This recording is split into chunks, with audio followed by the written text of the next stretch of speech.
Well, I think there are 3 points. Oh my God. 저도 모르게 내뱉은 말이에요. 제가 속으로 미쳐서 3가지 포인트가 뭐야? 그때부터 3가지 포인트가 뭔지를 막 생각하기 시작하는 거예요.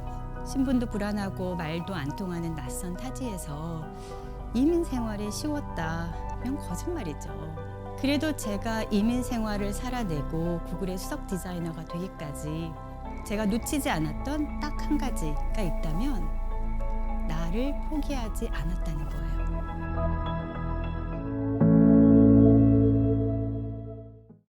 이 프로그램은 자연의 건강을 전하는 우메켄 제공입니다.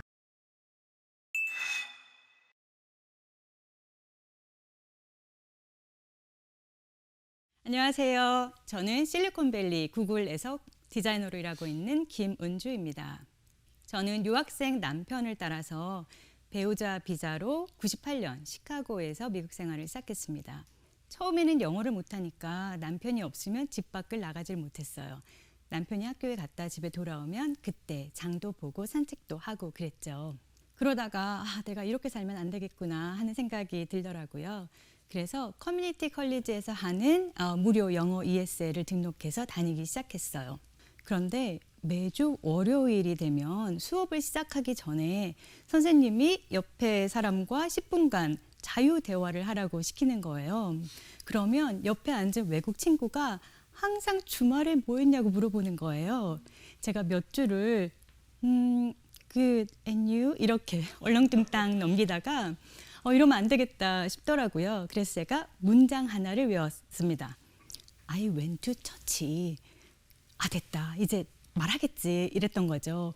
그랬더니 옆에 친구가 종교가 뭐냐고 물어보는 거예요. What's your religion? 저는 속으로 아니 교회 갔다고 말했는데 왜 종교를 물어보지? 이런 멘붕이 오더라고요. 머릿속으로 계속 기독교가 영어로 뭐지? 생각을 하는데 생각이 안 나는 거예요. 그래서 제가 이렇게 답했어요. I don't know. 얼마나 창피하던지. 그랬더니 이번에는 옆에 친구가 where is your church? 이렇게 물어보는 거예요. 그때는 이미 제 머릿속이 새하얀 백지 상태였기 때문에 교회가 어디 있었는지 생각이 안 나는 거예요. 그래서 제가 이렇게 대답했어요. I don't know. 얼마나 세상에 여러분들 상상이 되시나요?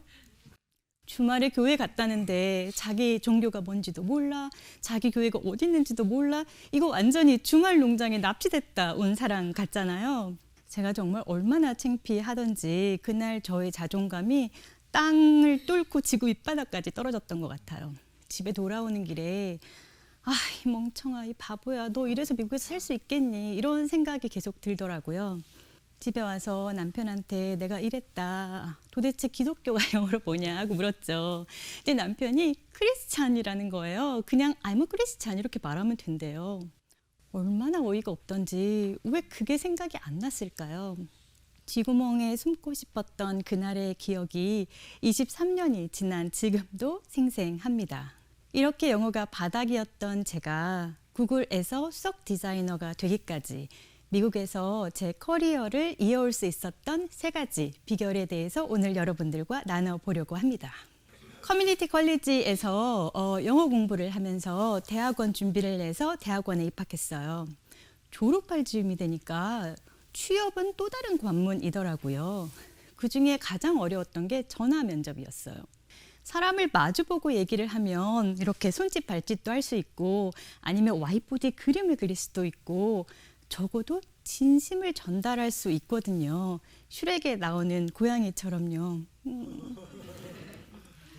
그런데 전화 면접은 온전히 말과 소리로 인터뷰를 해야 하는 거다 보니 저의 부족한 영어를 메꿀 수 있는 다른 방법이 없어서 계속 떨어졌어요. 그러다가 어느 날 제가 블랙웰 컨설팅이라는 회사와 전화 면접이 잡혔어요. 인터뷰가 제가 준비했던 대로 잘 진행이 됐어요. 그런데 전혀 예상하지 못했던 마지막 질문을 받았습니다. What do you think makes a good consultant?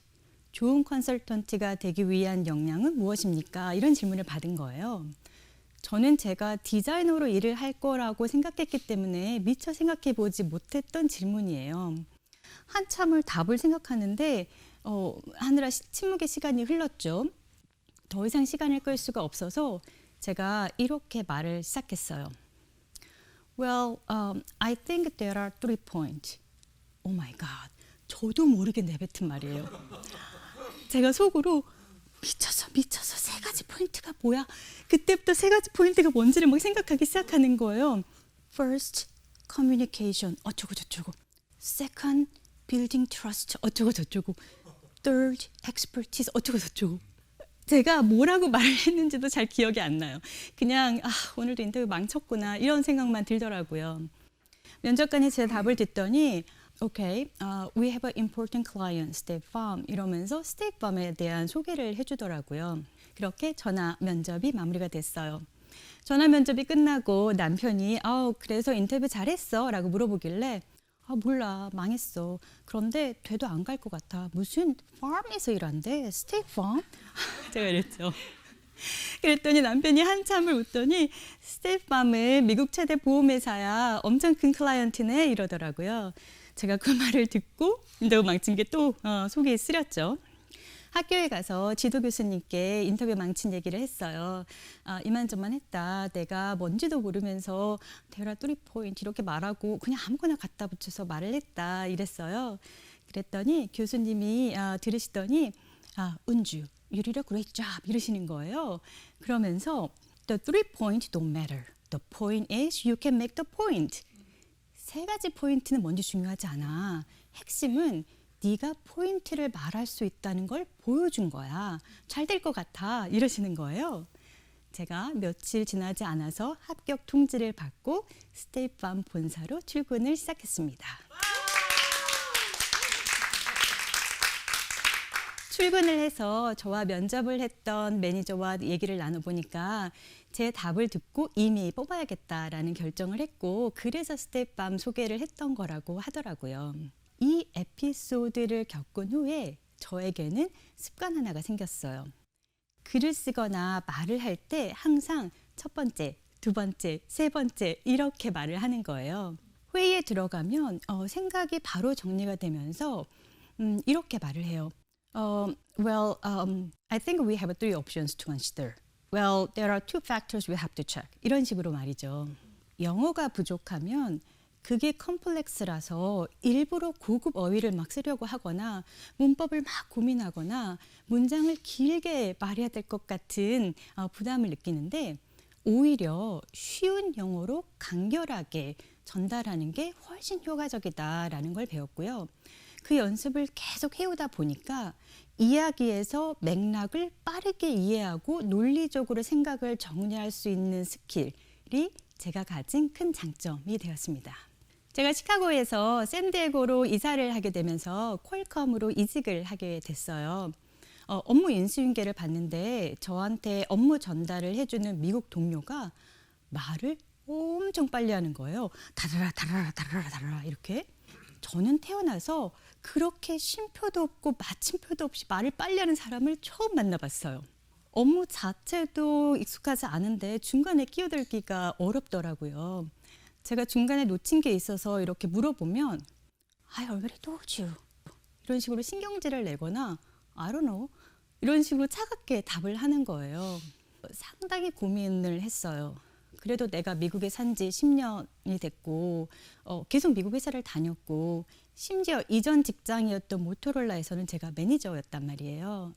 내가 만약에 미국에서 계속 직장 생활을 한다면 이 친구보다 훨씬 더 어그레시브하고 민한 상사나 동료를 만날 수도 있는데 내가 과연 미국 직장에서 살아남을 수 있을까 이런 고민이 들더라고요. 그러던 와중에 회사에 리더십 커뮤니케이션이라는 클래스가 생겼어요. 제가 그걸 등록해서 들었는데 어느 날 강사분이 이런 얘기를 하더라고요. 커뮤니케이션은 언어적인 부분이 20%가 안 되고 나머지 80% 이상이 비언어적인 요소로 이루어진다는 거예요. 사람과 사람 사이의 커뮤니케이션에서 사전적인 어휘나 문법이 차지하는 비중은 채 20%가 안 되고 나머지 80% 이상이 비언어적인 요소로 이루어진다는 거죠. 이를테면 온몸으로 하는 제스처, 표정, 눈빛, 말의 톤, 목소리에 차가움, 따뜻함, 진심 이런 게 다 포함되어 있다는 거예요. 제가 그 얘기를 듣고 큰 깨달음이 왔어요. 나한테 무례하게 굴었던 내 동료가 커뮤니케이션 스킬이 부족했던 거구나.